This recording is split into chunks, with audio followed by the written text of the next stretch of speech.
Okay, so I'll start off. So if I ask Jamie first, and then if you answer afterwards, Phil, if that's okay. So I'll start off with the question I always start off with, which is, what did you want to be when you grew up? Um, I wanted to be the lead singer of a metal band. I was in a metal band when I was like 15, 16. I was like, this is amazing. This is what I want to do for the rest of my life. But then kind of got more into the tech side of things, Yeah. and like started hanging around with like the sound engineer and that Yeah. kind of thing, and was like, actually, this is really cool, and I'm better at this than I ever was at that. So that's kind of how I got into what I do now. Okay, and Phil, what did you want to be when you grew up? Yeah, I love this question. It was quite good fun thinking back actually to my childhood. So there was two things that really jump out. I was really lucky as a kid to go on holiday to Florida. And we went to the Kennedy Space Center, and I was just blown away. All things NASA, so I very much wanted to be an astronaut. Yeah, my mum always said I always had my head in the clouds, so quite literally wanted to blast up into space. But I was also completely and utterly obsessed with Lego as a kid. Loved it, played with it all day, every day. And my absolute dream job was to be a Lego designer and go work at Legoland. Neither of those two things have turned out, but quite happy with what I'm doing now.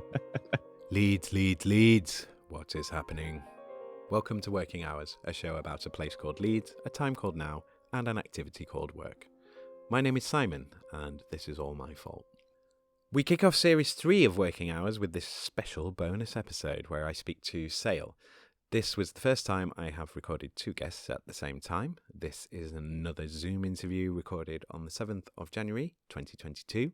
So if you want to hear a big, long, rambling intro from me, then go and listen to episode 28, which has also dropped today, if you haven't already done so. This time, though, we're going to get into the interview much sooner. Just before it starts, a note about quality. There's a few moments in here where the call drops. They aren't long and aren't too often, so please be patient with this one in parts. I felt every second of those moments on the record, but as I'm getting more professional with this now, I just pushed those feelings deep down and carried on.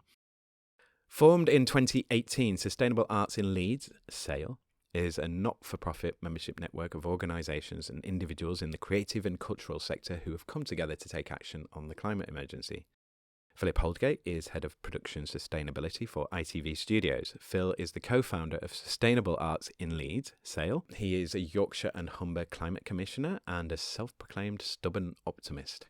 Jamie Saye is the technical manager of the Howard Assembly Room in Leeds. Jamie's day-to-day role is making sure every event that comes through the venue is appropriately staffed, technically fulfilled and on budget. As well as looking after the Howard Assembly Room, Jamie is the other co-founder of Sustainable Arts in Leeds alongside Phil. So let's get into this then. So what is it that you do now? So I'll start with you, Phil, and then I'll come back to Jamie. Sure. Yeah. So I guess I've got two jobs in inverted commas. One of them actually pays me to do what I do, and the other one's very much a passion project. So my day job is with ITV Studios, which is the production part of ITV that makes all of the TV shows. And my role is head of production sustainability. So it's my job to make sure that all of our productions are made in the most sustainable way possible. And that's aligned with ITV's overarching net zero strategy to become a net zero business by 2030. It's a global role, so we operate in 13 different countries. So it's a really global role, but it's basically currently out of my bedroom in Leeds. But my role is based in Leeds, and I'm really proud of that it's local and it's not gone sort of central to London. So yeah, really chuffed with that. And then to complement that, I've been involved in sustainability for a while with TV and production. And we'll probably come on to this later on, but I'm one of the co-founders of Sustainable Arts in Leeds, or Saye for short, which I co-founded with Jamie. And it's essentially a network of organisations in the creative and cultural sector of Leeds we want to bring everyone together basically and share those experiences and accelerate people and organisations to become sustainable. Okay, so same question to you, Jamie. What is it that you're doing now? So I work for Opera North as a technical manager of the Howard Assembly Room. So that's a 350 capacity multi-art space in the centre of Leeds, in a grade 2 listed building, which is, it's absolutely gorgeous. So we do lots of like jazz, world music, folk. We also do like little opera productions, theatre productions, dance, talk, film, all kinds of stuff. So it's kind of my job to make sure that every event that comes through happens, which at the moment is quite tricky. So that's kind of my my day job. And then my other kind of passion project, as Phil said, is to work alongside Phil on Sale and try and unite the creative and cultural industries of Leeds to tackle climate change together. So it's quite a broad remit. Okay. So I mean, I said, I basically, here's my usual format, but so there would normally be questions about climate change within, as we go through towards the end. So, but because of what you guys are doing, I think we should probably talk about that first. So either one of you, I don't know which way around you want to do this, but if you could just sort of tell us how you got together and how Sale came about. Do you want to do it, Phil? Yeah, I'll kickstart. It's not the first time we've done this, Simon. So we'll try and bounce off each other a little bit. Is my audio okay, by the way? Because it's saying that my connection's a bit unstable. Yeah, it's been a bit patchy, but it's okay. I can hear you. Give me 2 seconds. I can try and switch. I've got 2 routers. I can try and switch to the other one, but I might disappear for a couple of minutes. It's up to you. If it's okay, we No, that's fine. Yeah. carry on. But Okay, great. So, how Sale came about, quite by chance, actually, is the short answer. But slightly to embellish on that slightly, Jamie and I were both at a Leeds Climate Commission networking event. I'd done a short video about what the Emmerdale production team were doing to reduce their footprint. And we carried on chatting after a networking event. There was sort of over a glass of wine and it was a nice lemon cheesecake, I think, wasn't it, James? They were serving at the time, and we just got chatting, and we had a lot of commonality, with TV and with opera and theatre in particular. So Jamie and I were particularly talking about lighting. I was involved in a low energy lighting project for one of our studios at the time, and Jamie was really interested in lighting with his technical remit up north as well. But the more we spoke, and we kept in touch, we kept chatting, and the more we spoke, the more obvious it was that there was a lot to talk about as a crossover between the two parts of the sector. So, I was working in studios, but Jamie was on a stage, but we still had costumes, we still had lighting, we still had props and sets, everything like that. So the same challenges that were being presented from a sustainability angle. And it was quite by chance where I was having a separate conversation with my line manager about how great it was, and it was really interesting how Upper North were having the same struggles that ITV were having. And it was something that stuck with me, that Jamie had been speaking to a group over in Manchester who were called MAST, the Manchester Art Sustainability Team, who'd been around for a little while. I had a colleague at ITV who was also part of that group. We were aware of them and what they were trying to do over there, doing a great job. And I was having a bit of a moan at the coffee machine to my boss, saying, "Oh, it's such a shame there's nothing like that in Leeds." And he just turned around quite flippantly and said, "Well, we'll go set something up then." And walked off, and that was it. That was it, really. A light bulb went off, low energy light bulb went off in my mind, and I got back in touch with Jamie and said, what about it? Should we see if some of our contacts that we already know in Leeds would be interested? And it's really grown from there, hasn't it, Jamie? Yeah, it's been amazing. The amount of it really chimed with people, and I think it's one of the sort of things with climate change. It seems like this big kind of untangible beast that you're like, how on earth am I going to tackle this? What on earth can I do? And that kind of grounding it within a city and grounding it within a sector and going, well, you can't change the world, but you can change this bit. Yeah. I think that's been really powerful to be able to kind of, speak to people who are very much in similar positions to us, working in creative and cultural organizations, and going, well, these are things that you can do to tackle this. I think that's been really powerful, especially with we've been delivering a lot of stuff called carbon literacy training. Yeah. So I don't know if you know about this, but to give a bit of background, the Carbon Literacy Project started in Manchester back in 2008, I think it was. And their idea is to basically give people a bit of grounding in kind of what can you realistically do to tackle the climate emergency? Like what is it that you can do as an individual? So one of the first things that we did as part of Sale is to develop a carbon literacy training course, which we then delivered for free, like to creative and cultural organisations in the city. That's been amazing, hasn't it, Phil? I can't remember how many people are we training. Yeah, I think we've just tipped through the 300 mark, which, for a sector in one city, I'm really proud of that. I think that's a really good thing. And as Jamie says, it really, the whole purpose behind the training is to help people feel a bit more empowered and a bit less at sea with what's a really quite complex technical problem that we're facing on a global scale. So I think people can feel quite almost not disengaged, but almost a bit scared to even know where to start. So I'm really proud that we could offer that. I did it myself when through ITV, and that's really how I got interested in sustainability in the first place. So I was really pleased and really proud that we've been able to do that. Cool. I mean, it is surprising even to me. Like when I was in Leeds before I went away traveling and stuff, I worked at the Playhouse for a couple of years, and so I know some of the theatre scene in Leeds, but I had no idea how many companies and like there's so much going on, and I still don't feel like I know that I still know that there's loads of people out there. There are different groups and organizations and stuff that are doing things. So are you just reaching out to people that you already know and building connections that way, or how are you sort of making contact with people? Do they come to you? Beyond the carbon literacy training, what else can you offer them? Yeah, I'll sort of kick that one off if that's all right. So originally, when we first having the idea of creating some kind of network, we reached out to contacts that we already knew.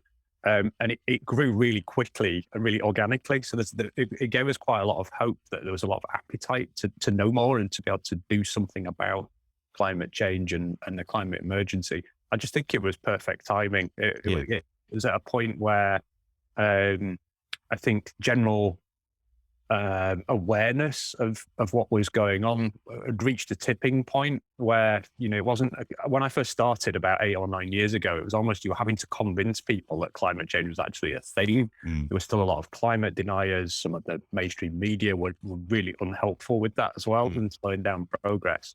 Whereas I think we got to, about 2018, 2019, and it was just an ideal time for something like Sale to come about because people were starting to get a general awareness of actually this really problem just around the corner. We're able to be doing something about it now.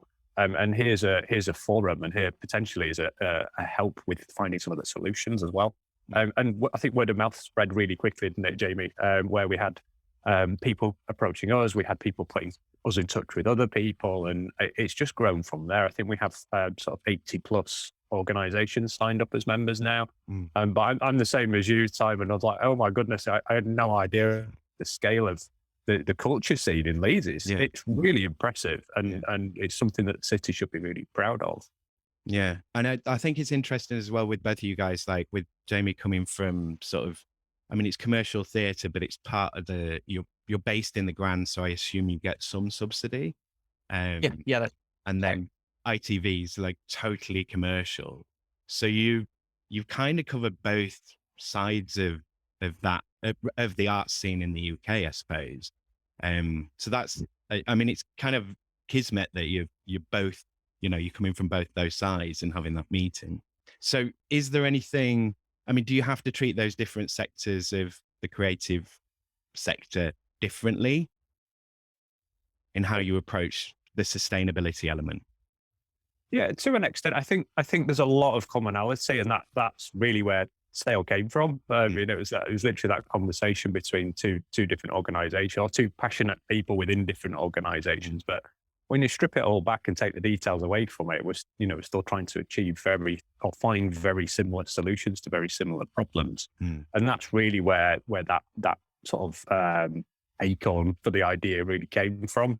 But yeah, I think now that we're getting into some of the nitty gritty and the detail at real sort of local grassroots level, then we do need slightly different approaches to different organizations, because they've just got different requirements, and that could be how they operate. It could be just a question of scale, or what they're trying to achieve. So is it a place-based organization, or is it an event that's just a one-off, for example, or is it local, very, very small charity that's doing something with performing arts?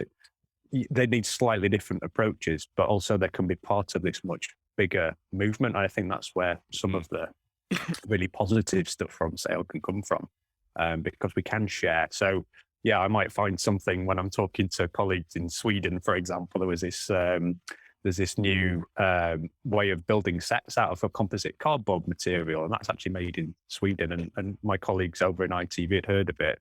And now I've got myself and Jamie are going to go to a place over in Stockport that are building sets out of it. So it's quite funny how we can take lots of inspiration from different parts of, certainly from my role and from Jamie's role, because we've got different skill sets as well.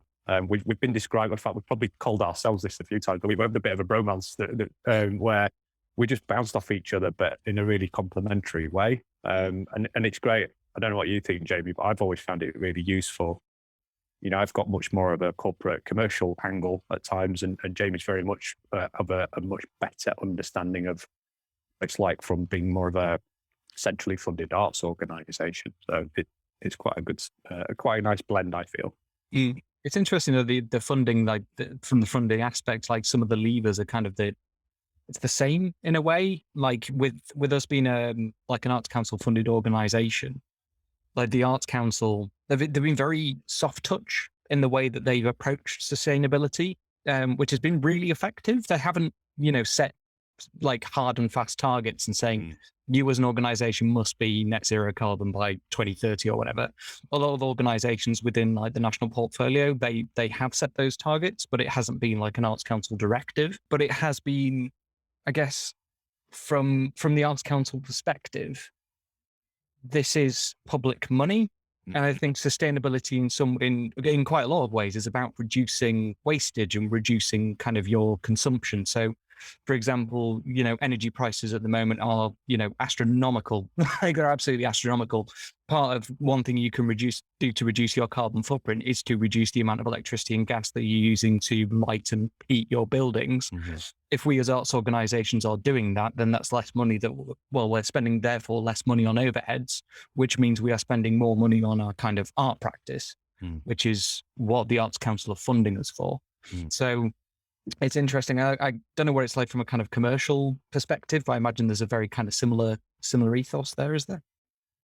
Yeah, I guess. I think the main difference for me is we've got a different set of stakeholders. So you were talking about city analysts and shareholders and a management board. You've got a really sort of and customers as well. Our viewers more and more so are expecting different things from commercial broadcasters like ITV.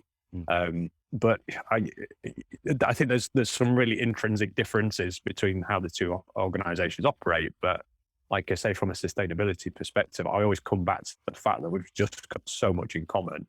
And so to be able to share those best practices, share some of the solutions, the thinking, because nobody's ever tried to operate a net zero business previously, up until recently. So it's every day feels like a school day. So any help you can get is always gratefully received.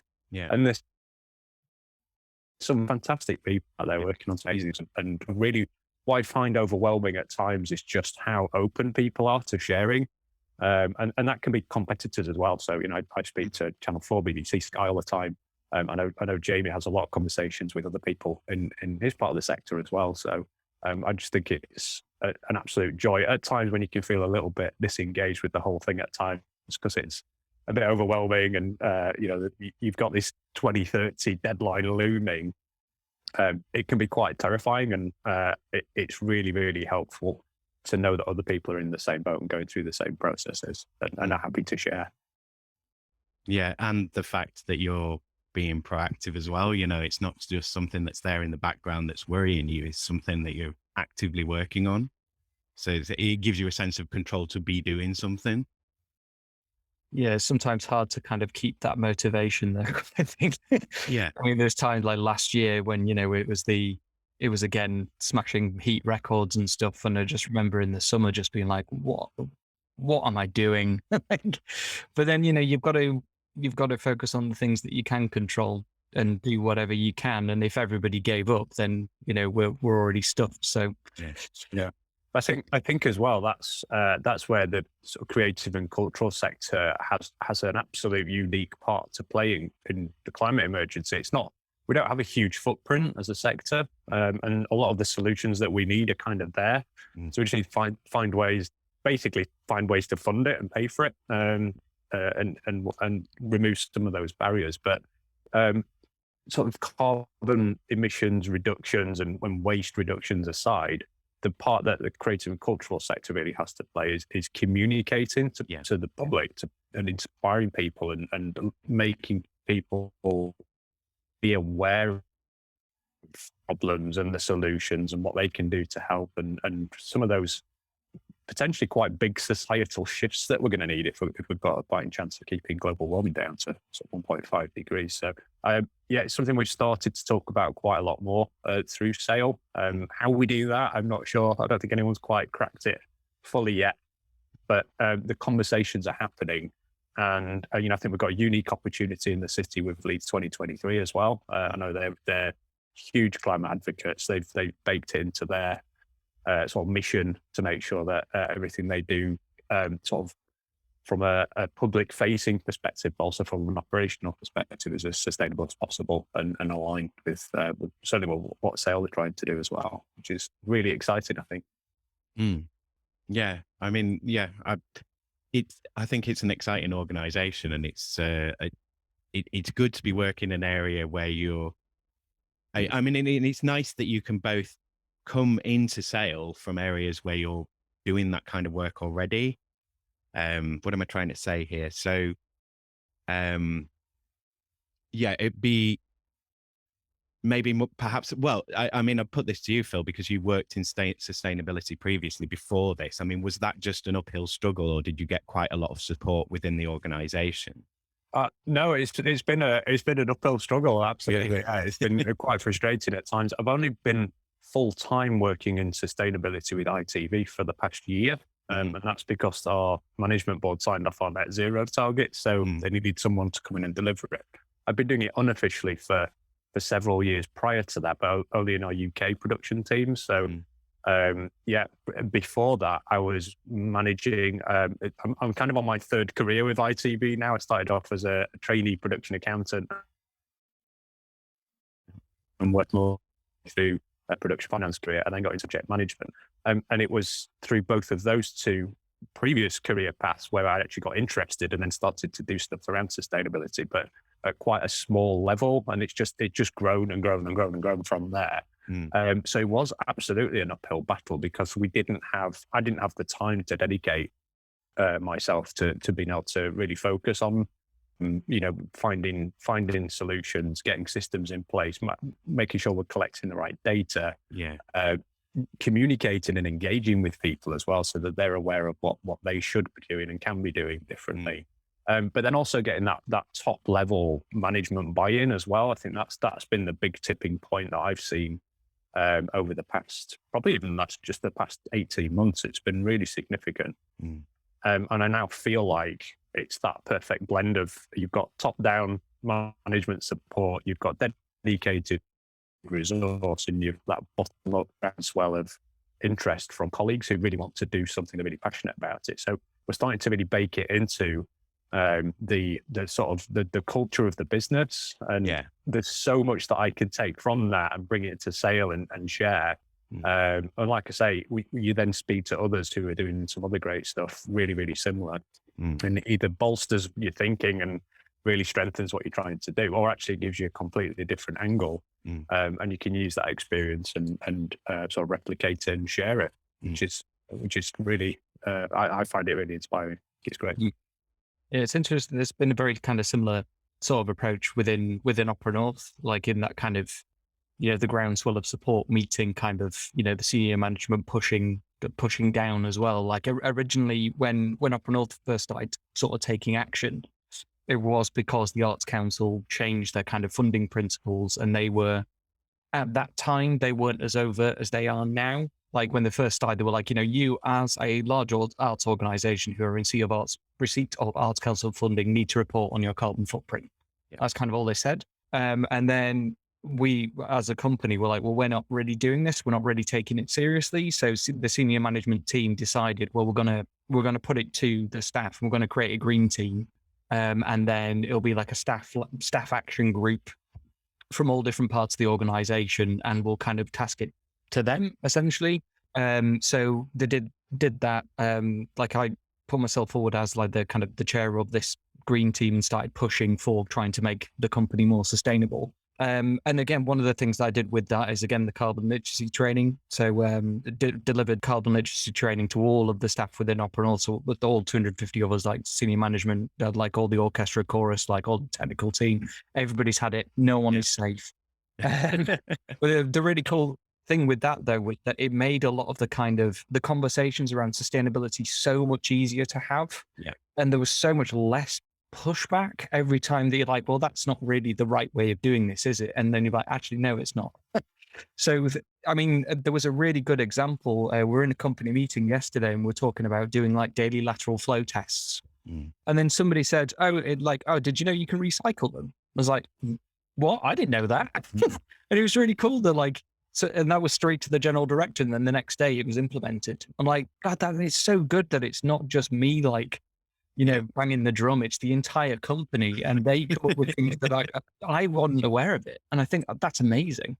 Well, I think that is a huge, huge part of it, in that, it's that thing of like, to fix everything, we need everyone. And it's those, a lot of the time with climate stuff, you can you read all the information and then you're like, oh, what should I do? And it's like, I have to give up plastic, and I have to stop eating meat and stop flying and not go anywhere and sit in a dark room. And you kind of like, you spend all your time thinking, oh, that's a waste there, that's a waste there. But if other people are thinking about it as well, those other ideas come in, people suggest things, it just foments more ideas, more thoughts in that direction. So it's just, like you say, leading the awareness is then more people get on board, more people contribute things. And then as more people do things, it just would start to build momentum, is the idea and the hope, I suppose. So what plans do you have for Sale for this year? Is it more outreach to new organizations? Do you have a whole new raft of training? Like what are you going to do this year as Sale? There's so much exciting stuff that we can't really talk about, which is such a shame. Can we come back in 6 months' time, please? Yeah, we're speaking. We're talking to the council at the minute about how we can. Because obviously they support many organisations and events, and they've got their own venue. So we're talking to them about how we can work a bit more closely together. We're also speaking to Arts Council England, because I've mentioned MAST previously, but there are other groups in other cities that are popping up quite organically already. So there's a group called Shift over in Liverpool. There's a group in Oxfordshire. There's one in South Yorkshire. There's these networks that are starting to grow all over the place. And, it's taken Sale over 3 years to get to this point. So, we're a community interest company. We're registered on Companies House. We've got a bank account. We've got a brand. We've got social media channels. We've got a membership, etc. That's taken quite a lot of time to get there, and we've had to basically figure it out as we go along. And be proud of where we've got to. But when you see people thinking about starting these new networks, if it's going to take them 3 years, we'll be at 2025. So one thing we are talking about is how we can help accelerate some of this growth in different areas, not for us to run it, but to support people get up and running, and accelerate progress. That's really why my mindset is at the minute. How can we do things faster, and how can we help other people do things faster as well, and do it in the shortest amount of time possible? So we've had really positive conversations with Arts Council England. They get it. They understand how grassroots, local level type networks could be really influential, combined with national policy as well. And we're hoping to do a little bit of organizational development work in the first quarter. We'll always continue to do the training, I think it's fair to say, isn't it, Jamie? We've been big advocates of that from the outset. And yeah, as of I think it was September last year, we took on our first employee. We're hoping to grow the business. Even though it's a not-for-profit, we're always looking for new income streams. So Yeah. lots and lots and lots going on, but it's all in our spare time. So the more people that we can get who are dedicated to doing it, I think the faster we'll be able to go. And have I missed anything out there? Not talked about the education sector, have I, James, in particular? Yeah, that was the one thing I was going to prompt you on. Go on, I'll let you pick that one up. Well, one of the things that we found was that there was a lot of interest from kind of the education sector with regards to sustainability as well. So we're talking more about kind of like theatre courses and arts courses and that kind of thing. And we, the next sort of the next generation of students who are going to be entering into the workforce are going to be entering into this workforce where sustainability is such a kind of key consideration for everything that they're going to have to do.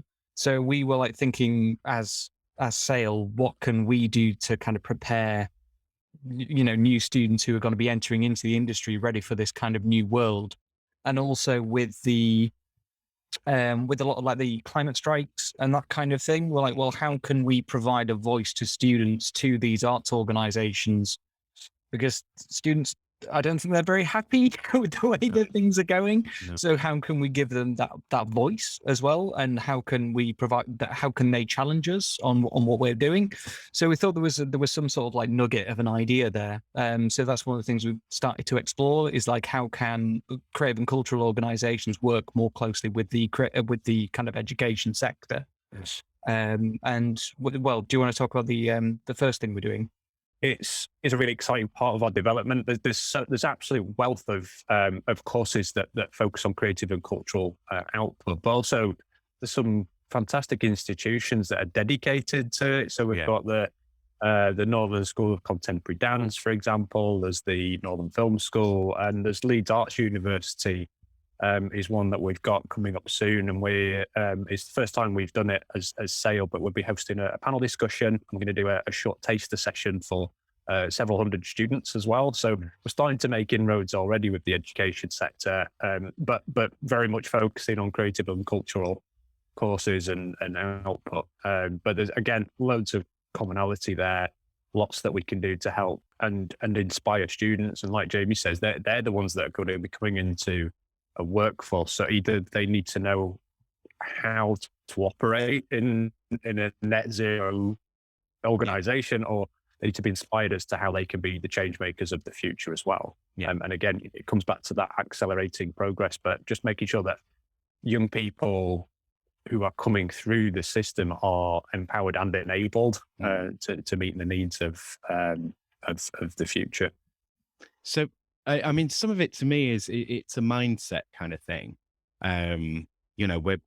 We kind of developed a mindset of use the thing, throw it away, get the next thing in, like that cyclical consumption.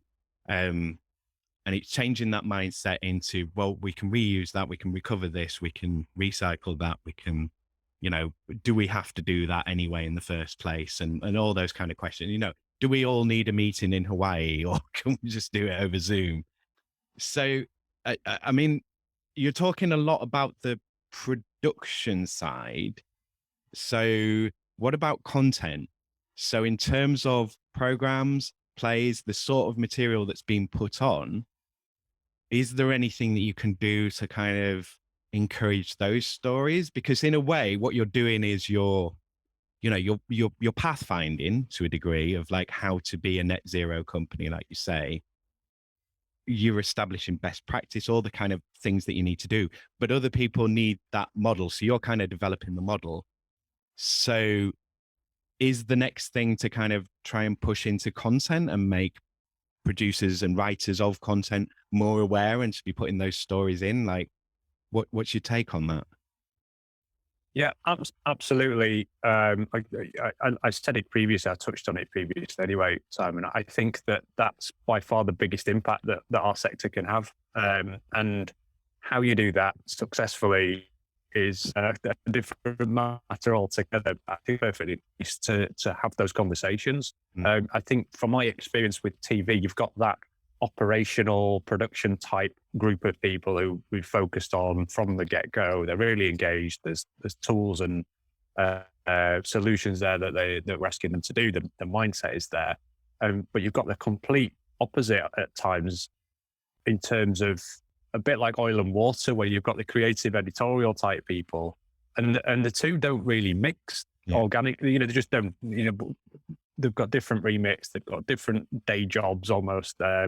And you don't always get it where the two are talking to each other about the same subject. So it's almost a completely different conversation, even though it's exactly the same subject. So I think, and that's just how it's happened over time. Now, whether the challenge is we need to find a way to merge the two things, or actually merge just two conversations that are happening parallel, and then eventually we'll end up merging a bit further down the road. I don't know.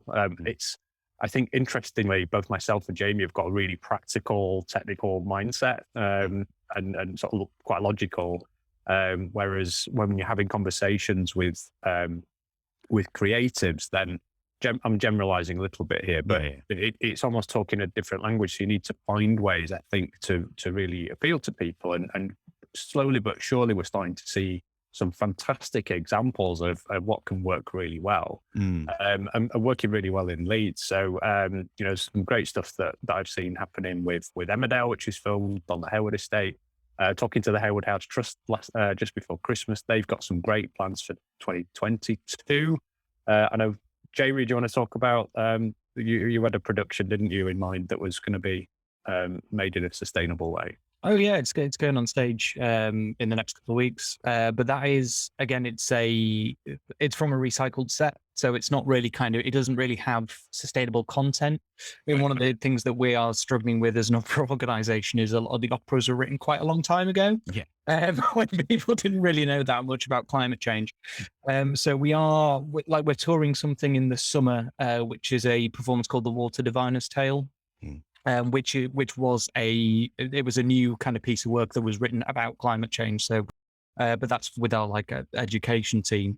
But I think the one thing that's really, like Phil was saying, it's the creative and cultural sector has such an important part to play, and I think it's the emotional connection, and I think that's the language that's often it's missing from the conversation around climate change, because it's a lot of statistics and modeling and we're seeing an increase of, what is the CO2 concentration now? Like 420 parts per million or something. You're like, what does that even mean? Whereas, David Attenborough showed a sea turtle with a plastic straw stuck up its nose and plastic straws vanished. Yeah. I'm like, that to me is the power of the arts. And that's the thing that we really need to be exploiting as creative and cultural organizations. But how you do that in a way that actually inspires change is, I think, it's really difficult to get that right without sounding really preachy. It's finding that balance, isn't it? But I think also as well, just making sure it's not a flash in the pan and then it's gone and you move on to the next thing. We're going to need this constant drumbeat. But it's quite exciting. When I was following the Leeds piano trail that was through various parts of the city at the back end of last year, and one of the pianos that was in the Victoria Quarter had this illuminated version of the Ed Hawkins climate stripes that were sort of flashing, really subtle, but actually it's then in people's mindset. I know there was an artist who was based in Leeds who created something really similar, but it was a hanging sort of architectural installation, and that actually was placed above the delegates at COP26. That was somebody from Leeds who created that, and it's going to be doing the rounds as well. So again, it's just it can be quite subtle. It doesn't have to be rammed down your throat. It doesn't have to be really techie, sciencey, statistical stuff that James was talking about either. So I think you can weave it into all sorts and do it in a really nice way where you just start to normalize good behavior and get that change in mindset that you were talking about previously. I think as well, because with, sort of climate stories, I mean, generally they tend towards the dystopian, don't they? It's just like everything's going to be awful. It's like, well, not everyone wants to come and see that show. But, there's got to be a way in for writers to figure out, like, this is a positive climate story. This shows an effect and then a reaction to the effect and then hopefully a positive outcome, something like that. I mean, yeah, we've yet to find the formula for what that would be. But it might come about in a more natural way of just as it impacts us, these things just seep into the stories that we're telling. So, yeah. I wonder whether, I mean, the story is just there's no sort of limit to kind of human ingenuity. And like, this is possibly the biggest challenge we have ever faced as a species, but we can overcome it. Mm. I think that's the thing. We've made multiple interventions for the climate before, and it worked. Like banning CFCs in the 90s for repairing the ozone layer. We've done it. Like Yeah. And it's, if we all kind of come together and take the right action, then it's achievable. And I think that's one of the things that's often missing from the climate conversation. And if you're constantly yelling at people about doom and gloom and just saying, your house is gonna be on fire and there's gonna be no drinking water, as true as that may be, how can you then come to be like, well, I'm going to do something about it? Because you're just going to be thinking, well, it's all screwed, so why bother? It's hard. But I think that's where you and I are really similar, isn't it, Jamie? Where we are really solution focused and we are positive. And I think I would like to think that's pretty much in the DNA of Saye as well. So it's all about redefining the art of the possible and not telling people, wagging the finger saying you shouldn't be doing this, you shouldn't be doing that. It's like, well, what about this? This is great. This is better. And really highlighting the positives. And I think that ripples through our organisation as well. Okay. So I don't know whether we should keep on with Saye or whether I should do my normal stick and kind of go into you two guys as did your work history and so on. I mean, I think what do you guys want to discuss? Let's go from that angle. So where would you like to take this next? So do you want to go into kind of like your individual backgrounds and working, or do we want to talk more on Saye, or how do you want to kind of do it? I'll take votes. I don't really mind. I wondered if it'd be, I don't know if it's of any interest to talk about the impacts of COVID. Yeah, I mean, I normally have COVID questions. So, I mean, yeah, it's probably worth us talking about how you coped with that as especially as a young organization. I mean, was your immediate thought, well, everything's going online and we're just going to have to train people remotely? Was like, or was it just, what's happening? Well, it was really interesting that the day that we got incorporated as a KIC was the 16th of March, 2020. It was literally the day, it was like the day of lockdown or a few days before lockdown or something. So like, basically COVID has been there since the very start in some way. So yeah, like with a lot of the stuff, it was interesting. Like we took we did have like steering group meetings and we used to do them in person. And then we took them online, and then we were like, why didn't we just do them online to begin with? It's really interesting, as a sustainable organization, why were we like trying to pull all these people to the same place at once? But so it's been interesting in that regard, in that it's, I think, and especially within Opera North as well, but it's challenged a lot of kind of things that were just seen as like the done thing. Yeah. And the carbon literacy training, so I'd been delivering it for a couple of years prior, but in person, then took it online, and I was like, actually, this is a better way of doing it. Yeah. The way that you can split people up into like different groups and then set them tasks and go, well, you go and talk about this in this group for, and have a good 5 minutes with just this person just to discuss it. Yeah, it was quite cool in that regard. It was as well. And I think I'll come on to, there's a kind of bigger piece to this story, but for us as Saye, that time during lockdown where basically somebody pushed a pause button, didn't they, for a few weeks, it really enabled us to have some time to spend dedicated to doing some really great stuff for Saye that we've always wanted to do. So making sure our social media channels were up and running and in really good shape. I know Jamie worked on a lot of sort of technical things in the background, things like our website, etc. So actually, when you ever get that time, just spend on something other than what you're actually meant to be doing in the day job, because the day job was put on pause at that point. And to that extent, it was a bit of a blessing. I think it really accelerated some of the stuff we were wanting to do, didn't it, Jamie? So that was quite helpful. It was quite good timing for us as an organisation, actually.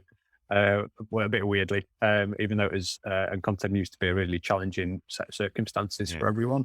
But I think the other thing for me around sort of the first lockdown was, I think everyone just had that time to take a step back. And there was a lot in the news, wasn't there, about how sort of nature took back control quite quickly, and it bounced back really quick. There's the goats in the village in Wales. There was the Venice canals went really clear really quickly.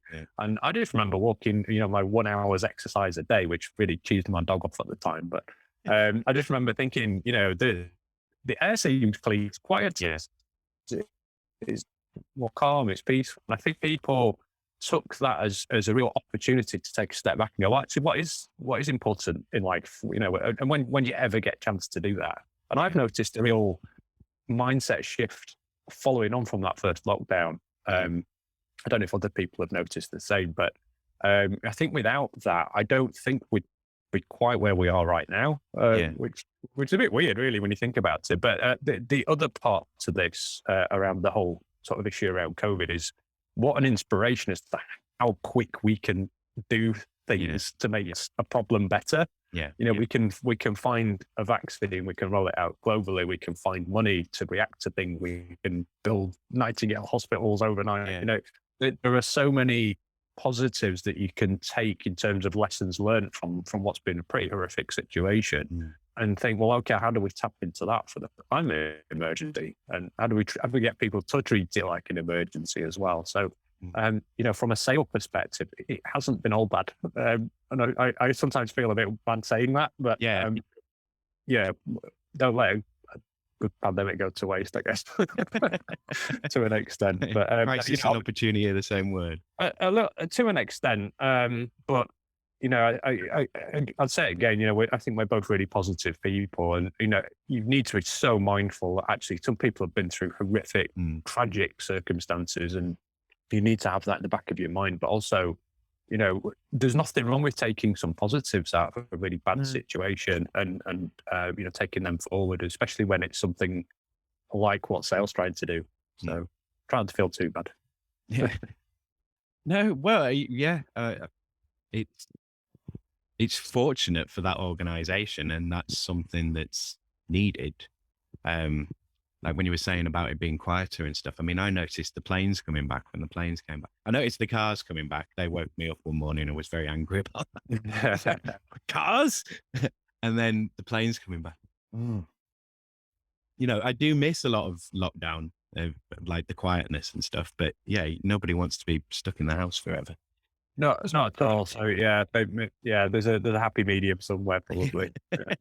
I just really missed, I used to go on a walk every day around my local park, and just seeing it change throughout the seasons and stuff. I'm like, why have I never done this before? This is amazing. And just, I guess Phil was saying, you felt a bit more of a kind of a connection to your local place, which we never would have done otherwise. I think was quite powerful, actually. It sort of reinvigorated me to think, what am I, what are we doing sale for? And it's for this, It's cool. I think it's been kind of, at the time when we went into lockdown, I don't know if you can remember this, but there was loads of ink being spilt about how this is going to affect us, and this is going to change us, and this will do this, that, and the other. And then as we were coming out of lockdown, none of those stories were around anymore. It was all just, we're all back. That never even happened. And it's you've got to, you're at the two extremes of the spectrum there. It's not there. It's somewhere in the middle. I do think it has affected everyone. How could it not? And it was something that the majority of us went through. You can't say absolutely everyone, but the majority of us.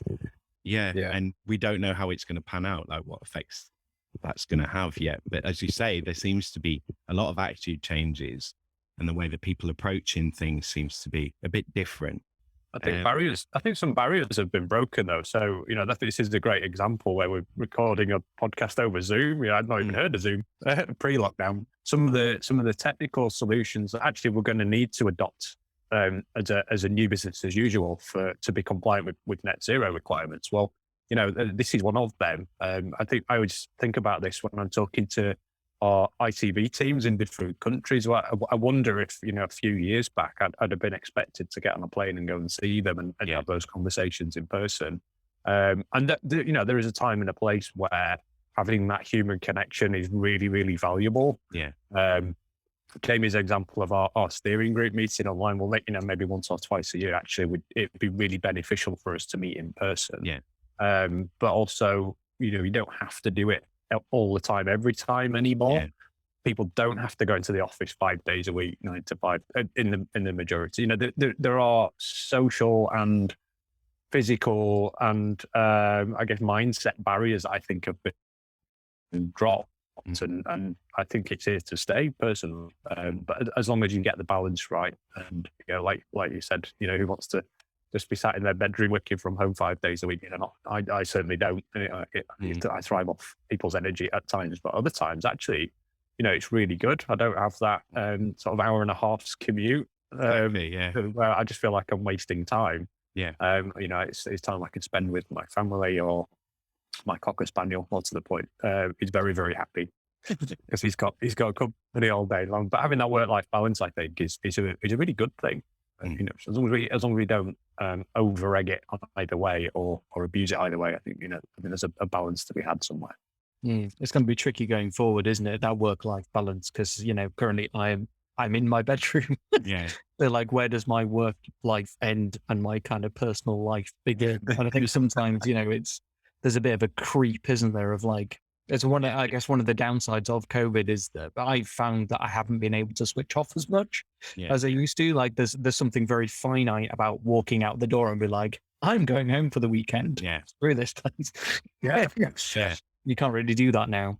Well, your workspace and your living space are basically put in the same space, so you haven't got that separation. It does make it difficult, and you do have to kind of you have to put barriers in of like, I will finish it there and now doing something else, or ideally put it in another room if you can, but that's not always practical. How are you making money then? Are you making money off the training, delivery of the training, or is it all donations, or like how are you making yourself sustainable? Yeah, so I think for now we were given a seed corn grant from the council that got us on our feet, and I think we'll be forever grateful for that because that allowed us to do some of the really boring stuff like getting a website host domain and paying the legal bills and get bank accounts set up, etc. So that really got us up on our feet. I think we were a bit sort of Bambi on ice to start with, but that really got us to the next level. I think our challenge now is how do we take it forward again and get to the point where we are sustainable as an organisation in our own right. And we're looking to bring in a development worker soon who's going to help us with that.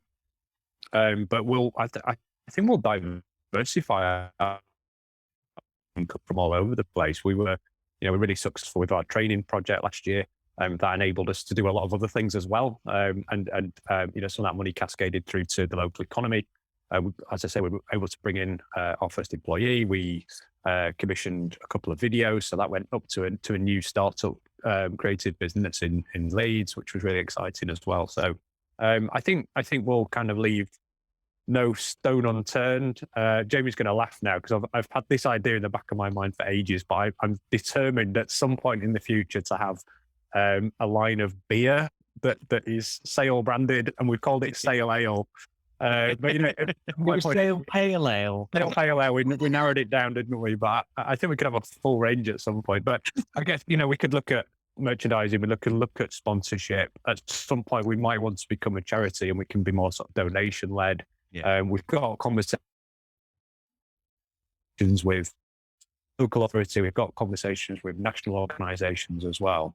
And I think that people understand that it's really hard, isn't it? Because we're real sort of subject matter experts, I guess, and we're living in this sustainability net zero bubble where it makes complete sense to us. We've done a lot of the deep thinking. So I think the challenge for us now, and it's a piece of work that we started on last year, is how do we bring some of those really influential key decision makers and supporters on that journey with us, so that they are completely behind us.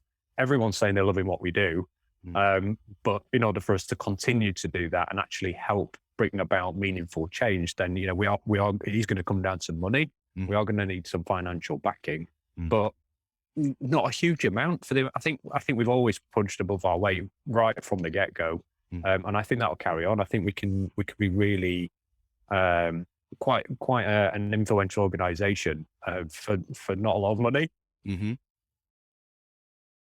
Wait until it comes back.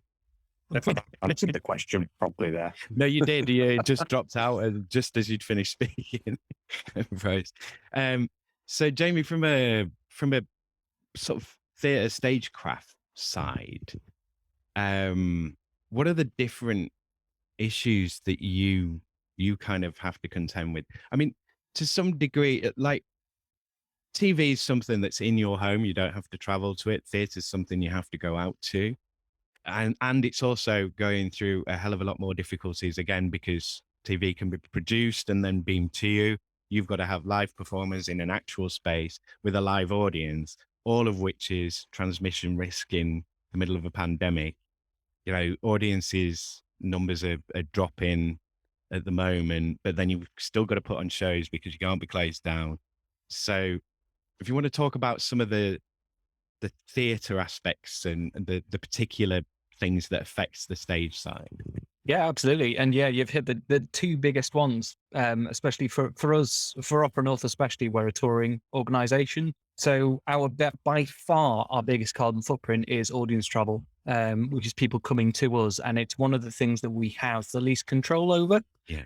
Because we can't really help it if somebody wants to come and see us from London in their Range Rover. It's like, well, great, that's bums on seats. So there's a very difficult kind of balance to strike there between how do we ensure that we are getting kind of maximum revenue and like we are being open and, inviting to people, but then also how do we kind of cut down on that massive carbon footprint, which it's basically double our operational carbon footprint is just people coming to see us. It's colossal. So, I mean, there was a few things that we did. So, I mean, one of the first things was we were actively encouraging our audiences to travel to us by car, because we do like a car parking scheme where like if you spent over a certain amount, we give you like a free parking space. So I did try and say, well, can we do something which is of equal monetary value? But that didn't pan out. It was a shame. So what we managed to do is just to get car parking moved later down in the letter. When it's like, you're coming to see us, not letter, email, sorry. We do try and do it paperless. But yeah, we basically move it further down the list. So, public transport is at the top. Then you've got things like, taxis. And then right at the very bottom is, if you come in by car, this is where the car parking spaces are. But then it's still just really tricky. And it's, if someone comes up with a way of tackling that, I mean, they're gonna make millions. Yeah. So hopefully it's us. And the other kind of side of that, as like I said, being like a touring arts organization, we often take like 4 or 5 articulate lorries out on tour with us, along with all of our kind of cast crew, the creatives, like all of these people. It's a huge operation. We shift like 120 people from one city to another. And then when it comes to sets and technical equipment and that kind of thing, there are hydrogen trucks. They're just not here yet. So it's one of the things that we're like, well, we know this is such a huge problem, but we don't really have a solution on how to fix this yet because the technology hasn't really caught up to us. So it's about reimagining that kind of element in a different way and be like, well, how can we tour people more efficiently? And we're going to go see these sets made out of like composite cardboard next week to be like, well, do we have to take as many trucks with us? Can we just, instead of taking 5, can we take 3? How can we pack down equipment so it's more effective and we're just not taking a load of spares along just for the sake of it? Can we encourage? Well, during COVID, obviously we couldn't, but could we encourage car sharing? Which, to be fair, our like orchestra, chorus, and everything, they're quite good at doing anyway.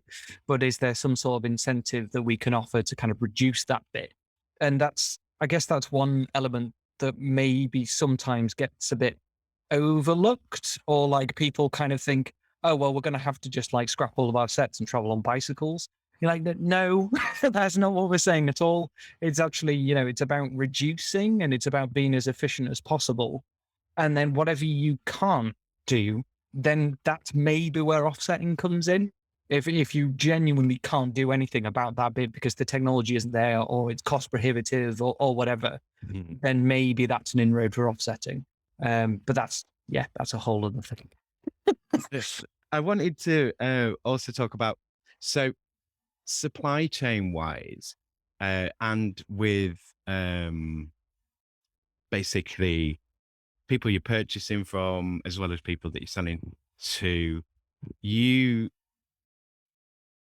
how do you go about things that you can't control? So, the easy wins are all the stuff of like, well, we can control this. This is a thing that I can do immediately. This is a thing we can work on to get management to buy into. When it's outside of your control, do you have any like tips or best practice or any lessons from like how you go about approaching that? Are there any particular wins that you've had with people, other organizations that you've said, it'd be great if you could do more green stuff this way, or you could do less carbon this way? How's that work? Yeah, it's hard.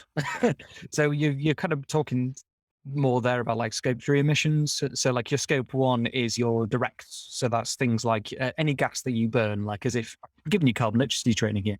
But yeah, if you're responsible for the carbon being emitted, then that's in your scope 1. Scope 2 is electricity production. Then scope 3 is kind of everything else. Like how long is a piece of string, and what do you want to include and not include? And it gets really hard to try and get a handle on it, and you end up like tying yourself in knots trying to figure out, like, take solar panels, for example. At the point of energy generation, they're zero carbon. But then the creation of the solar panels, the transport, the refining of the minerals, and like the drilling for those like natural resources and everything, you're like, oh my God, they're not zero carbon at all. Yeah. So it's hard. And I think I guess one of the main pieces of advice I give is to try and forgive yourself for that, and try not to kind of like tie yourself in knots too much, and just try and do the best that you can. Yeah. And make interventions where you can make them. Because if you worry so much about kind of, I'm not saying like ignore the longer chain, but like if you try and think about it too much, you'll just end up crying in a corner. Yeah.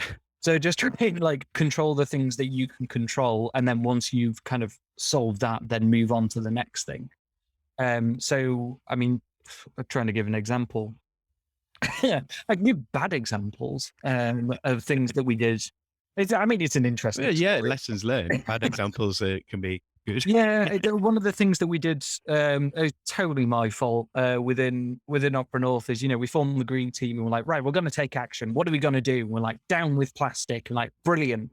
So we had like a water fountain with these little type 5 polypropylene plastic cups, got rid of those, got vegware, like, brilliant, made from plants, fantastic. Didn't think about the other end of it and what happens to the waste. So waste also falls within scope 3. So type 5 polypropylene cups, with the waste management contractor we were using at that time, they could recycle them.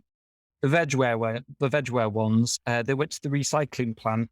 They couldn't compost them, so they took them out and they burned them. Yeah. So like, that was silly. We should have realized that. But it's one of the things that, again, why we formed sales, so that we can talk about this and like the lessons that we learned. And you're not going to get it right first time round, and you will do things that perhaps maybe you shouldn't have done, maybe you thought about it, but we can be that trailblazer in being, actually think about what it is that you're trying to do, and just try and just do your best, because that's all you can do. Yeah. I think that's the power of something like sale, really. And we can, you can take those lessons and we are going to make mistakes, and you learn from them, and then you share that experience. I want to pull more out of this, because I think I don't know I don't know how useful it would be to go into my normal shtick of trying to do the two of you sort of separately and go through your work history and stuff. So we've talked about some of the challenges for sale. We've talked about some of the successes. What else can we kind of touch upon? I mean, what are the kind of discoveries that you're making? What are the sort of things that you didn't expect that you've come across? Like whether that's been something beneficial or it's been something negative. Maybe you expected huge buy-in from a particular area and they were all like, oh, we're not interested at all. What have been, go through some challenges and successes that we haven't necessarily covered, perhaps.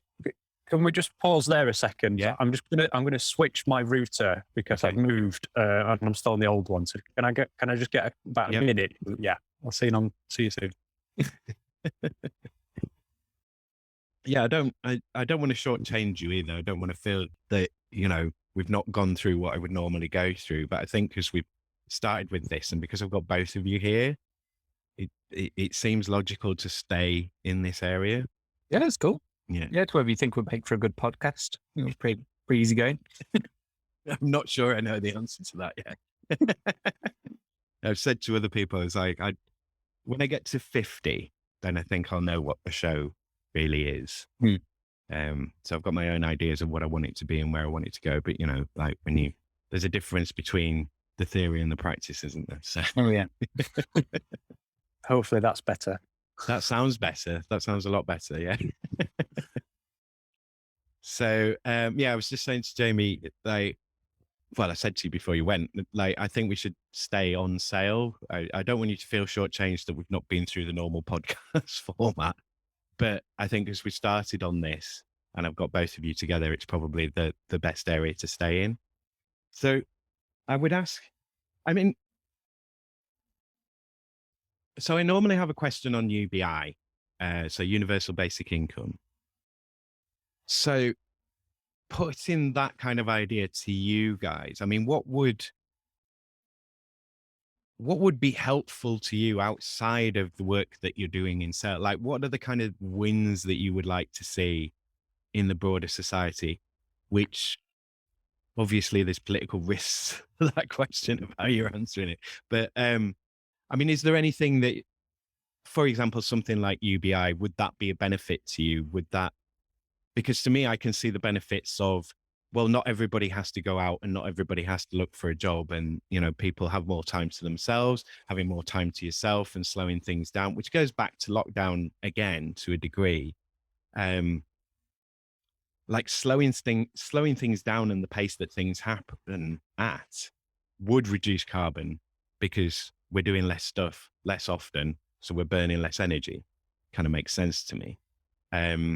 So yeah, I'm going to let you guys chip in. Have you got anything to say on this area? I feel like we're getting into geopolitical, global. Yeah, I don't want to take it down there too much, but Well, it always devolves to that when you talk about sustainability. I find, I've always found that. For me personally, like if I was given like a UBI, then I think one of the challenges that we've had with sale is that both me and Phil and basically everybody who's involved with it, we're all working full time and do this as a sort of passion project. Yeah. So if I was able to shed a bit of time to give it the time that it deserves, then which luckily we managed to have a bit of during COVID. There'd be no stopping us, I think. I think it sort of proved the point though, didn't it, Jamie, where we had, it wasn't that long really either. It was only a sort of few weeks before we were getting back into planning. And, I was thrown into a project to get both of ITV's soaps back on air and back filming. And that was really challenging. So it was only a couple of weeks where you just got time to take your foot off the gas from the day job perspective and focus on something you're really passionate about. And we got loads done in a really short period of time. So I think it's a great answer from Jamie there. And I think a lot of other people would probably feel the same. And if you had that opportunity, it's a really interesting question. If you had that opportunity to have, so many hours or even a day a week or whatever to do something you actually really care about, I'd be really fascinated to see what people actually did with that time. Yeah, because I know what I found really interesting during the first lockdown was how people turned to the arts and to creativity. People were dancing on TikTok, they were painting, they were singing, they were playing instruments, they were learning this, that, and the other. And that really kept people going. I found it fascinating that people turned to sort of creative and cultural type activities. I thought it was really interesting, but also that whole piece that I talked about previously about maybe people having a bit of a rethink about what's important to them. And a lot of people have actually ended up going, well, actually climate change is really important, obviously. I just haven't had the real time to sit back and think about it. So I'd be really interested to see if those two things were things that were really popular. I don't know. Maybe we'll get a chance to find out one day. Who knows? Yeah, I mean, it's hard to get. I don't want to go too far into a discussion about sort of media and news, but it's hard to get a real sense of what actually is going on because it's so much noise now and so little signal. It like doesn't matter what you're searching, what your search terms are. I think whatever bubble you're falling into, you're getting so much noise in there and so much competition for your attention and to be dragged down various rabbit holes that it is really difficult to get a sense of what actually is going on. You look in the TV and it's explosions and chaos and screaming, and you look out your window and it's like it stopped snowing. So I mean, have you? So it's sustainable arts in Leeds. You're working in media, Phil, and you're working in ITV. I mean, is the news side completely separate? I mean, is there any consideration, because it's still media? It's a hard one to answer this because it's like, is it art or is it media, and what's the difference? Like, have you thought about taking this into newsrooms and so on? Would there be any possibility of that? I mean, maybe, just from the production side, and then maybe that could bleed into the, what they're producing. Yeah, it's really interesting. Yeah, it's a really valid point, Simon, and I've probably answered it with sort of ITV and sale perspectives, if that's okay. So from a sale perspective, we've been really keen, because we are so small and so lean at the minute. We don't want to sort of find ourselves going beyond our mission. So we've been really clear about who are our potential members, what is the network, what is the sector, and defining it in that way. Yeah, and we did draw the line. And sort of excluded certain elements, probably more sort of down the media route, and that's why we've ended up calling it creative and cultural. Yeah, because I think that there's only we had to just draw the line somewhere, otherwise you just keep going and going. We talked a lot about news, printing, sport, even food and drink. It's like, where do you stop? And so for now, because of the size of us and what we're able to influence, and also how, people like the council and various other national organisations and funding streams are set up to support, it makes a lot of sense for us to kind of draw the line there. Yeah. We do interviews. We're doing a media interview right now. We have done Yorkshire Post, and we'll continue to do things like that. And so, where we can influence news, we will do. I like to think it's a good news story. It's a good thing that we're doing, and I would hope that comes through in the various bits of media that we do. From an ITV perspective, obviously we've got quite a lot of news output and regional programs as well. And I think the TV industry is really blessed because we've had a system around for a long time and an organisation around for a long time called Albert. Yeah. And they are the sort of the eminent authority on sustainable TV production. But that came from a real sort of production focused background previously. You then start to get into the realms of creative and editorial. And I think that you could take that and apply that to news as much as any genre of TV and film. And, where do you stop? As far as I'm concerned, anyone who's pointing a camera at something and showing it on a screen is pretty much doing the same thing. It doesn't matter if you're an Emmerdale or a YouTube clip or ITN or whatever. We've all got a lot of things in common. So I think from an operational, the sort of production perspective, Absolutely, yeah. We talk to the news teams all the time. Different parts of the ITV business, but we talk all the time, and we share best practice, and we bounce ideas off each other, and learn from each other. A great example is we're talking about how we electrify our fleet of vehicles at the minute. So I'm doing a lot of work for our studios, production companies, but also sharing that information and having the same conversations at the same time with our news teams. Other things like cloud-based technology for editing, for example.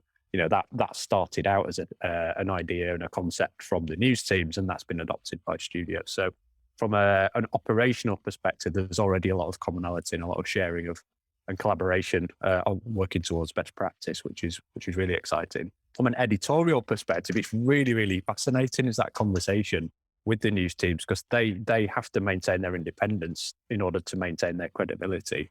And I think that the journey that news teams have been on over the past few years is a really interesting one, because you did have the climate deniers, you did have people who were debunking climate science, and so they had to have this impartial, balanced discussion on the news. You had to say, okay, here's the science, here's what the scientists are telling us, but actually here's whoever saying, no, we need coal for jobs, or they had to show that balanced argument. And I think it's very slowly but surely that message and that understanding of what's going on is starting to shift, which is really exciting, but also long overdue. For what I think there's you can make your own mind up as to why that has been, but there was reasons for it, and really good, passionate, skillful, professional people that were doing the right thing as far as they were aware. And so you can't sort of hold their feet to the flames too much on it, as long as we continue to go on that journey and do the right things going forward. But it's an interesting one. I don't know if anyone's seen Don't Look Up. I haven't watched it yet. I've heard about it. It is fascinating. I'd encourage anyone listening to this podcast to take a look at it. It's not directly about climate change, but you can take the comment out and put climate change in perfectly. And the frustrations that you can kind of see how it's happened and where we're at as society right now. But yeah, it's on my recommendation list for anyone and everyone. Well, you can kind of, I mean, going back to the lockdown again, I mean, it's that it can't be done. Oh, we've done it. It's like, oh, well, we're not locking down. Oh, well, we might lock down. Oh, everyone's asking us to lock down. We're going to have to lock down. We've locked down. And then it's like, well, everyone stay at home. Oh, no, everyone. No, because that won't work. Okay, you go into work and you I'm not sure about you. Like there's so much to work out that you can't just, because even then you've got this covered. You've thought about this. There's always something you've not thought about, or something that you've missed, or, because there's so many variables. You just can't organize for all of that. So, it was interesting during COVID. Like we weren't really given a choice. It's just, you've got to figure it out. Yeah. And I think one of the things, as a species, we're really bad at thinking about things that are coming. Yeah. I think if we'd have, I think that there was an element of the World Health Organization saying there is a pandemic coming, so you need to be prepared. And we weren't prepared. And now scientists are saying, well, we're heading to a point now where we're heading for, 2, 3, 4 degrees of warming. So you need to prepare. And it's just, I just wonder whether we're going to get to that 1.5 degree point. We're like, oh, now we have to do something. I don't know. We just seem so bad at doing that. And there needs to be a shift in the conversation saying it is not optional now. And I mean, saying there's no money for it is not an excuse. It just has to happen. So do it. And I don't know. I think the conversation though about sort of finance and financing the shift to net zero, I think that conversation has shifted so far and so fast in a really short period of time, where you're talking about anyone investing in coal now, that's a bad bet, that's a bad investment, and likewise you've got people who have been successfully voted onto the boards of fossil fuel companies, who are actual climate activists. And then you've got big organizations like BlackRock. There's a lot of work around pension investments, and a lot of financial calculations that are saying if you think the cost of net zero is bad, well, mitigation and adaptation for a 2 to 4 degree warmed world is phenomenally more expensive. And I think slowly but surely, and it's a bit sad really as a sort of state of play where we're at right now, that it's probably going to be the money side of things that actually is the trigger for change. So what the end goal looks like, nobody knows. But in terms of accelerating progress, I think that the whole financial sort of conversation has shifted massively. And I think that, you've got to take that as a good thing, whatever the big sort of macro picture of that looks like and whether it's the right thing to do, then, we could discuss that once we've saved the world, hopefully. How much time do you generally get to be able to devote to Sayle then? Is it like just a couple of hours a week, or is it just whenever you can get together, or do you have we have this time every week? Like, how are you working at the moment?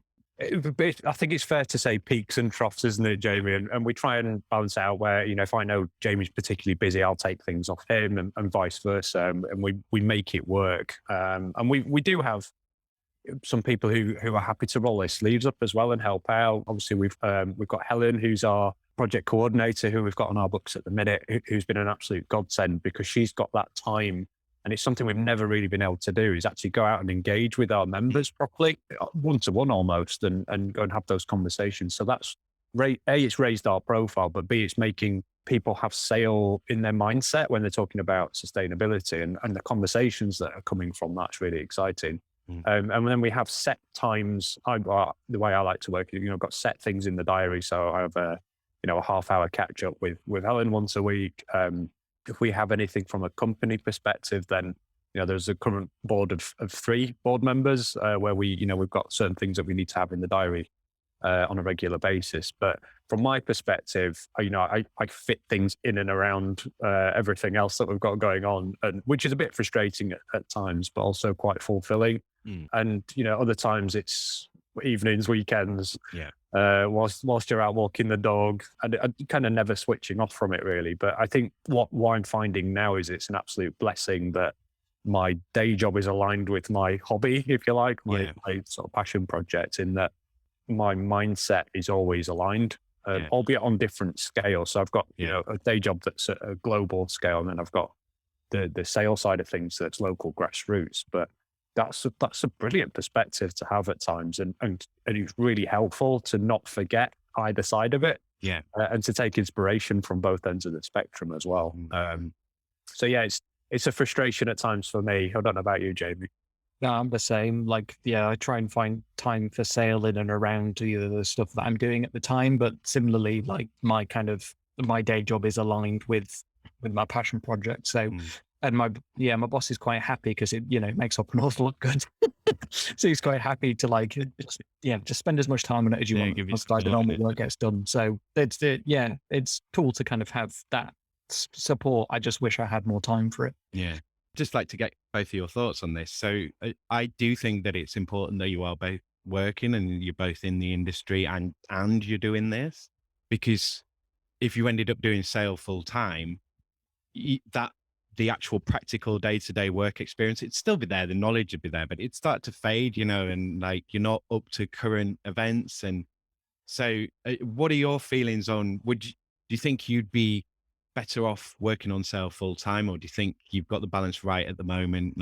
What are your thoughts? I think for me, I feel like I've got the balance about right at the minute. And I say that because I think that it's so fast paced, the amount of change that's going on, and the thinking and the opportunities, the solutions, etc. So for me to be able to take that experience and share it with the Sayle network is really, really important. Yeah, it's a difficult one. I was having a conversation with someone about this earlier this week where, at times you just think, I'll just jack it all in and run Sayle for a living. And that would be really exciting as well. But you need to be able, it's almost like having your own consultancy free of charge as well, which is quite useful.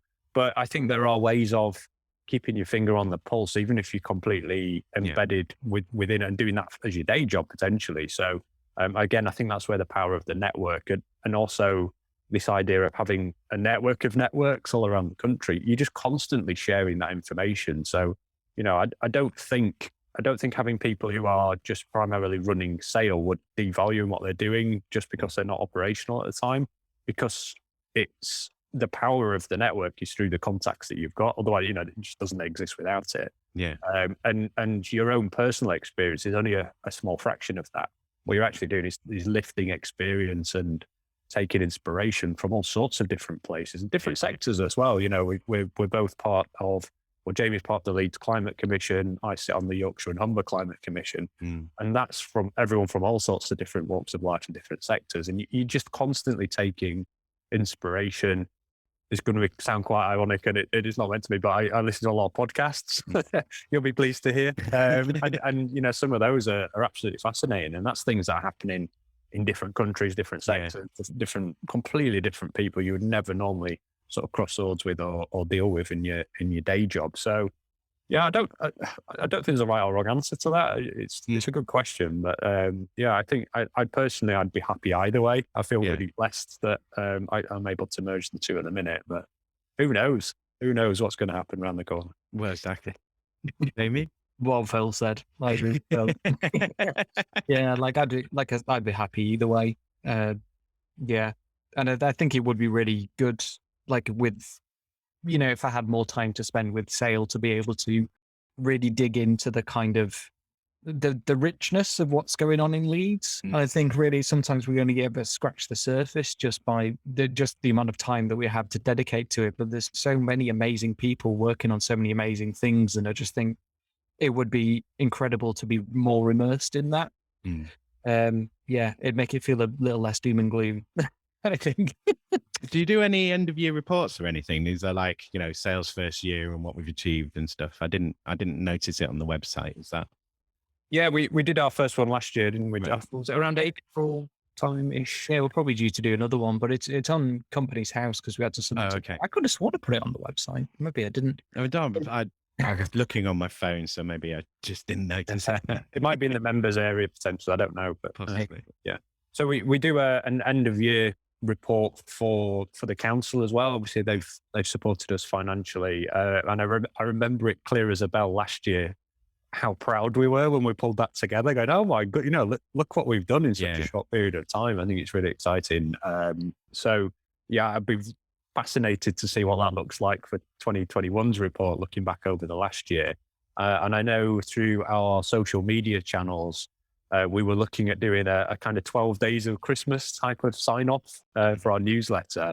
And some of the things that we pulled from that were I think really incredible, really. I mean, I've talked about us punching above our weight, and I feel it's quite a high return on investment for every pound we spend. What we've actually got back from that, and the connections we've made, the people we've met, the conversations we've had, the support we've got, and just the willingness of people to want to do better and do more.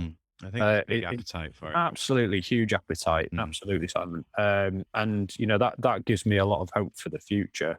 We'll be starting to look at our 2021 report soon, but I think you check out our Twitter account. Sale_Leeds,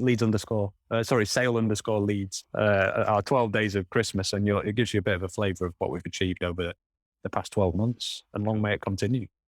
Excellent. Okay, so I have got one other area of questioning. So it's Brexit, but I don't know, like, if at all this is affecting you or the work that you're doing with sale.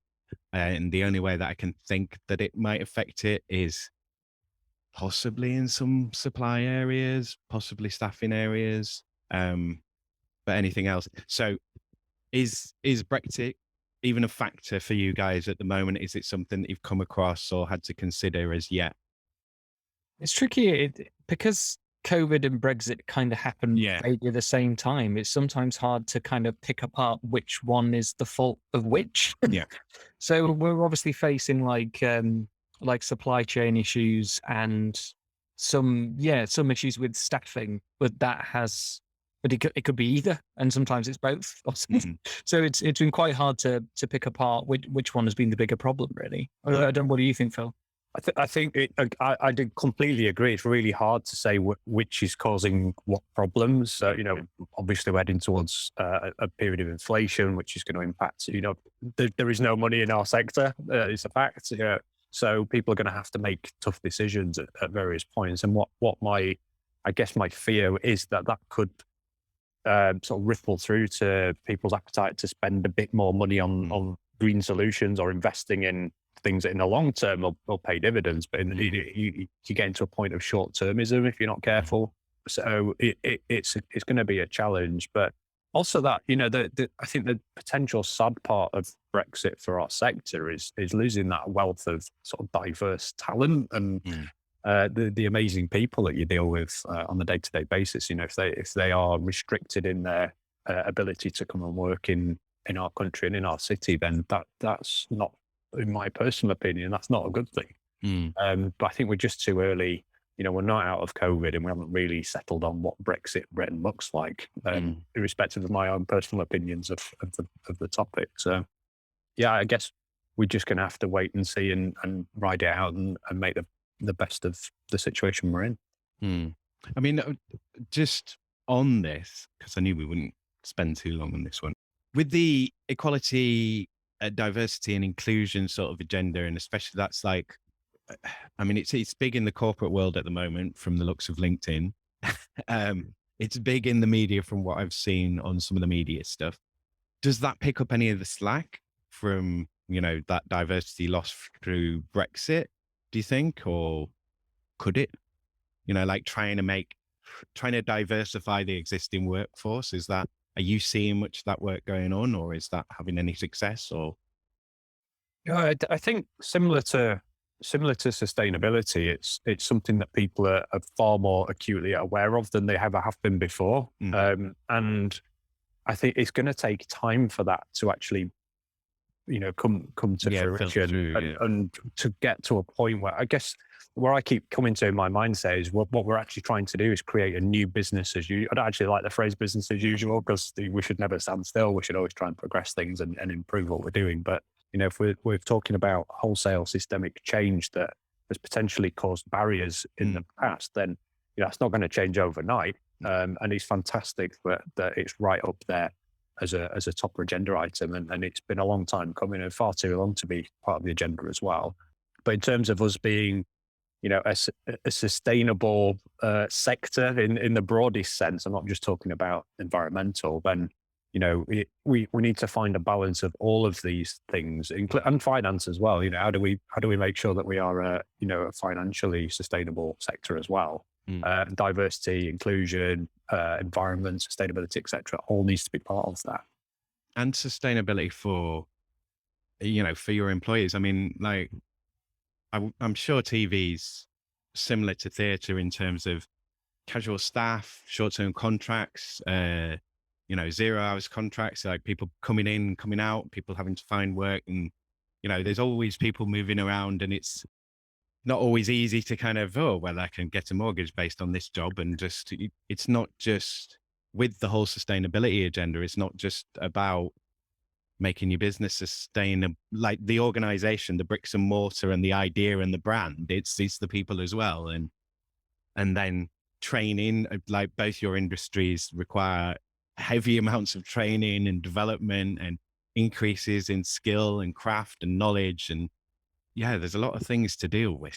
There is, yes. I think, the transitional element of the freelance community for theatre as well as TV, actually. But it's a really interesting time right now because there is so much production going on in the UK that actually there's a massive shortfall of talent that's been exacerbated by COVID. And, some people have just gone, do you know what? I'm done. I'm burnt out. Don't want this anymore.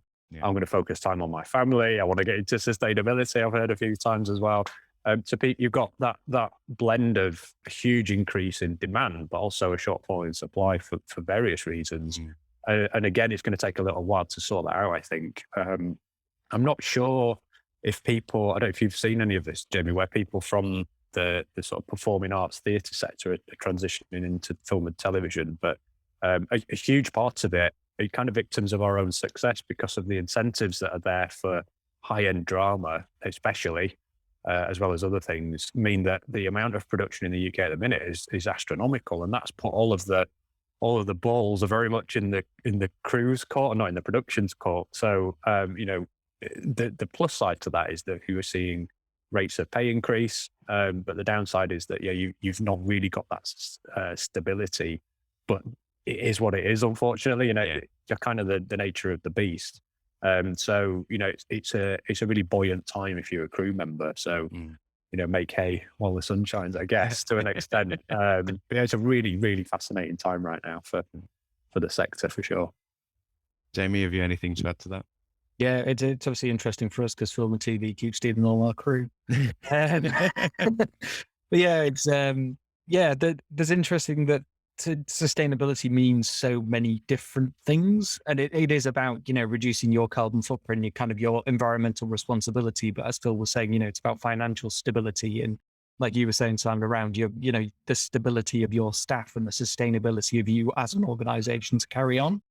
So it's definitely something I'd love us to start looking at in the future, but it's so complex and so many things kind of feed into each other. And, around like equality, diversity and inclusion has very kind of strong commonalities between the people who are most affected by the climate crisis, for example, the people of color and people on like lower socioeconomic background, like who don't earn as much, are going to be more impacted by climate change. So if you tackle both of those things and appreciate the kind of intersectionality between the two issues, then you are going to become more sustainable as an organization. That is so hard. It's not to say that we should try though. And, we've all got our part to play. So yeah. All very much interwoven though, aren't they? And that's becoming more and more obvious. But again, it's similar to the environmental net zero sustainability agenda, where people are learning all the time, and it's quite a fast-paced sort of body of work that's going on. And we will make mistakes, and you learn from them and take things forward again. But when you don't make those links for ages, and this was one that occurred to me the other day. When you think about like the battle against tobacco, and I'm saying this as someone who smokes, but so they found out in like the 60s that it kills you, and that they had the evidence and it was hidden. And then really, I don't think until it was like those class action lawsuits in the US in the back end of the 80s and the payouts that they had to make. And then you got the advertising bans, like it's taken forever to deal with tobacco. And they had a similar thing as well of like paying people for denial and this, that, and the other. I think that, because I've lived with climate change, or the knowledge of climate change, for the majority of my life, and I've lived with sort of no one's going to do anything about this through most of my life as well. And I think sometimes it's easy to forget of, there's 7.5 billion people that we need to tell about this and involve them. It's going to take some time to do that, even with, lightning fast internet connections and so on. So yeah, it's, you're doing the good work and you're getting somewhere and you're making a difference. And that's all you can do really, isn't it? At the end of the day, to actually do something, be proactive. That's I get an overwhelming sense of feedback from people saying, it's almost like people have been waiting for leadership. And I think if the likes of Sayle and Opera and ITV can provide that as a beacon of light and a beacon of hope, then people will follow it. There's a willingness there, an appetite there. I think we could address the knowledge gap so people really understand. So, Jamie's example that he gave about choosing the wrong cuts, mistakes will happen. That's fine. But I think the more people are sort of educated and knowledgeable about the subject, and we need to make sure that education and knowledge is accessible for people right across the world. I'm talking sort of global stuff here, but the more people that know the issues, the more likely you are to have that shift in mindset in societies. And governments and organizations and corporations, they're going to have to react to that because that's how the world works. So yeah, I think when you see little rays of light like that shining through at times, then it gives you hope. Okay, Jamie, anything to add? Well, it's just going back to that point of, again, where the creative and cultural sector come in. And you said there, there's 7.5 billion people on Earth that we need to tell about climate change. And, well, I don't know, between the Sayle organizations, I think we could probably reach a good few million of them, TV, film, we're very small fry. We only reach 250,000 a year. But I mean, between us, and I think this is where the creative and cultural sector really come in.